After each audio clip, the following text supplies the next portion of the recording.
నిన్న తిరుపతిలో జరిగినటువంటి సంఘటన అత్యంత దురదృష్టకరం. దీనిలో చనిపోయినటువంటి కుటుంబాలకి నా ప్రగాఢ సానుభూతిని తెలియజేస్తున్నాను.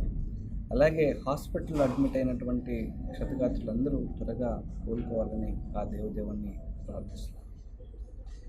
ఇది ప్రాపర్ ప్లానింగ్ లేకుండా, అలాగే అధికారుల మధ్య సమన్వయ లోపం ఈ ఘటన బట్టి క్లియర్గా తెలుస్తుంది. ఎవరికొకరు సమన్వయం చేసుకోకుండా. సో ఎందుకంటే ఇలాంటి పర్వదినాల్లో కొన్ని లక్షలాదిగా భక్తులు తరలివస్తుంటారు తిరుపతిలో. సో ఈ టికెట్ల కోసం కూడా చాలా పెద్ద ఎత్తున తోపులాటలు జరుగుతూ ఉంటాయి. దీన్ని గమనించి ఎక్కడికక్కడ కట్టడి చేసే కార్యక్రమాలు జరగకుండా, నిష్ణాతులైనటువంటి అధికారుల్ని నియమించకుండా కేవలం రాజకీయ కక్ష సాధింపులతోనే కాలం గడిపినటువంటి తిరుమల తిరుపతి దేవస్థానం దీనికి సంబంధించినటువంటి బాధ్యుల మీద ఖచ్చితంగా ఈ ప్రభుత్వం చర్య